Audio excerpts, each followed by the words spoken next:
खबर फिरोजाबाद से। आम आदमी पार्टी के राज्यसभा सदस्य संजय सिंह पहुंचे फिरोजाबाद। मोदी सरकार व प्रदेश सरकार पर जमकर छोड़े शब्द बाण, जमकर बोला हमला। संजय सिंह बोले कि जिस वक्त हमारी सेना पाकिस्तान के पीओके पर कब्जा करने वाली थी, बलूचिस्तान को पाकिस्तान से अलग करने वाली थी, कहा कि तब मोदी जी ने ट्रंप के कहने पर सीज फायर कर दिया, हमारी सेना का मनोबल गिरा दिया। कहा कि प्रधानमंत्री ने हमारे भारत के स्वाभिमान को, सम्मान को गिराया है। अपने व्यापारी दोस्त के व्यापार की खातिर पूरे देश का मनोबल, सेना का मनोबल गिरा दिया। इस पर जवाब चाहते हैं। कहा कि अब तक वो खूंखार 4 आतंकी मारे नहीं गए हैं। आप प्रधानमंत्री जी सेना की वर्दी पहन के पूरे देश में वोट मांग रहे हैं। कहा कि कह रहे हैं कि हम घर घर सुंदर बांटेंगे। प्रधानमंत्री सुंदर के सौदागर हैं, ऐसा कहा। और क्या कहा, सुनिए।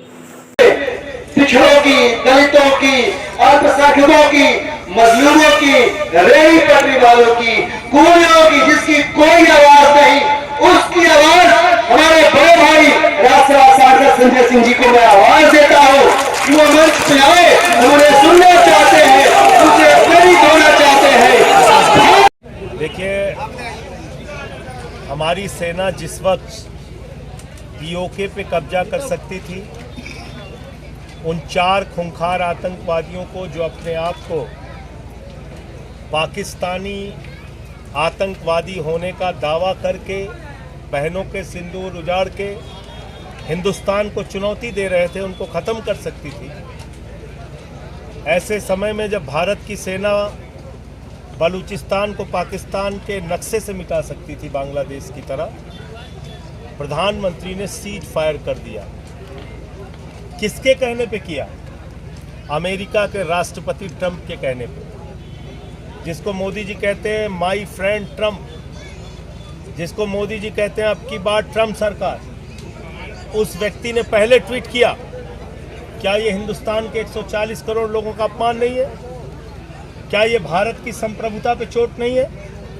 क्या ये भारत के स्वाभिमान और सम्मान के ऊपर चोट नहीं है कि भारत के सीज फायर का फैसला ट्रंप कर रहा है?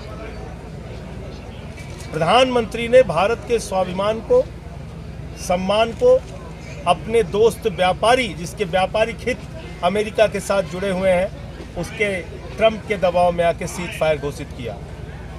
21 आतंकी ठिकानों का जिक्र सेना ने किया था, 9 को खत्म कर दिया था, वो सारे खत्म कर देते।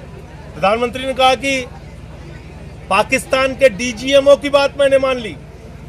अरे, जिस पाकिस्तान के अंदर खुद वहां के आतंकवादी 112 बच्चों को मार देते हैं, मस्जिदों में बम फोड़ते हैं, दरगाहों पे बम फोड़ते हैं, उस पाकिस्तान की बात आपने मान ली।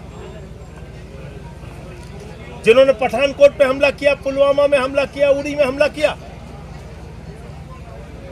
तो प्रधानमंत्री को इन सारी बातों का जवाब देना चाहिए।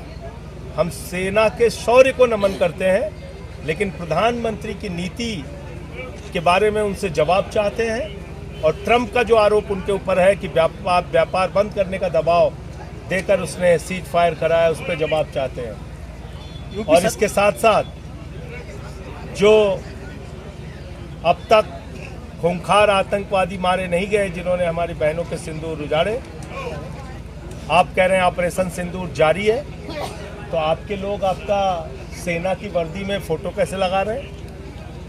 आप ब्रिगेडियर हैं, सेनाध्यक्ष हैं, वायुसेना के अध्यक्ष हैं, क्या हैं आप? टोपी हाथ में लेके, चश्मा लगा के, सेना की वर्दी पहन के पूरे देश में वोट मांग रहे हैं।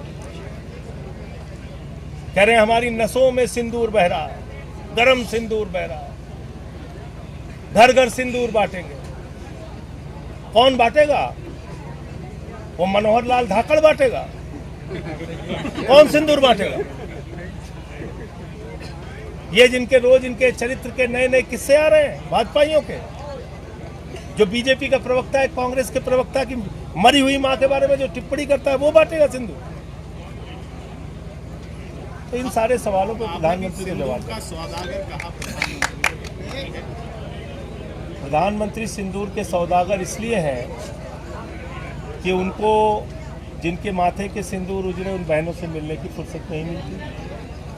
बिहार में चुनाव की रैली 2 बार वो संबोधित कर चुके, उनको पुंछ में जाने की फुर्सत नहीं मिलती। उनको सर्वदलीय बैठक में 2 बार एक बार मान लिया बिजी रहे होंगे, 2 बार आने की फुर्सत नहीं मिलती। प्रधानमंत्री ने 129 बार विदेश यात्रा की, 73 देशों की। एक देश हमारे समर्थन में नहीं खड़ा हुआ। श्रीलंका नहीं बोला, नेपाल नहीं बोला, भूटान नहीं बोला, मालदीव नहीं बोला, रसिया जो हमारा परंपरागत मित्र था नहीं बोला। अरे और तो और छोड़ो, वो न्यू पपुआ गिनी वाला जो राष्ट्रपति पैर छू रहा था मोदी जी को, वो भी नहीं बोला। तो आपकी विदेश नीति क्या है? आप कह रहे हैं हम दुनिया की चौथी सबसे बड़ी अर्थव्यवस्था बन गए, लेकिन चौथी सबसे बड़ी अर्थव्यवस्था के साथ आपने ये नहीं बताया कि हम प्रति व्यक्ति आय के मामले में 140वें स्थान पे खड़े हैं। 82 करोड़ लोगों को 2 वक्त की रोटी के लिए राशन दिया जाता है इस देश में। तो ये जो विषमता है समाज की, इसको लेकर आम आदमी पार्टी उत्तर प्रदेश में अपने संगठन निर्माण की प्रक्रिया में जुटी हुई है।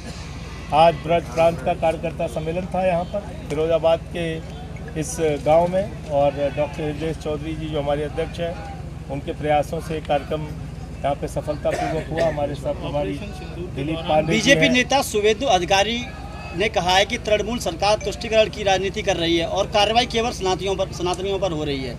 देखिए, अब इन बातों का, इन खोखली बातों का कोई मतलब नहीं है। पूरे देश ने देखा कि हमारे सेना की बहादुर बेटी कर्नल सोफिया के लिए कितना घटिया कमेंट बीजेपी का मंत्री विजय शाह करता है, और बीजेपी उनके ऊपर कोई कार्रवाई नहीं करती। तो इसलिए इस देश को कौन बांट रहा है, कौन तुष्टीकरण कर रहा है, ये पूरा देश इस बात को देख रहा है। हाँ, ये जरूर है कि मोदी जी को अब सर्वदलीय संसदीय दल की याद आई है, अच्छी बात है। लेकिन ये याद गलवान घाटी की घटना के बाद आती तो अच्छा रहता, उड़ी की घटना के बाद आती तो अच्छा रहता, पुलवामा की घटना के बाद याद आती तो अच्छा रहता। कांग्रेस ने विमान गिरने के मामले में सवाल किया है, सरकार से जवाब देना चाहिए। आप क्या राहुल गांधी के बयान से सहमत हैं? देखिए, अब आप किसी के सवाल का जवाब मत दीजिए। प्रधानमंत्री जी CDS साहब ने जो कहा है उनका जवाब दीजिए। कांग्रेस ने प्रधानमंत्री मोदी मैं से सीधे ये कह रहा हूँ कि किसी के सवालों का जवाब मत दीजिए। वायुसेना के जो अध्यक्ष हैं, जिन्होंने कहा कि हमारे पास युद्ध के हथियारों की डिलीवरी आने में समय लगता है, विलम्ब होता है, उसका जवाब दीजिए। और जो CDS महोदय ने कहा है उसका जवाब दीजिए। हम लोग, हो सकता है राजनीतिक है तो हमारी बातें आपको पॉलिटिकल लग सकती हैं, हमारी बातों का जवाब मत दीजिए आप। कम से कम CDS के बातों का, वायुसेना के अध्यक्ष की बातों का, उनका तो जवाब दीजिए। महिला आयोग की अध्यक्ष बबीता चौहान ने कहा है कि यूपी में ऑटो व टैक्सी गाड़ियों में ड्राइविंग सीट के पीछे मोबाइल नंबर दर्ज करना होगा। ड्राइवर का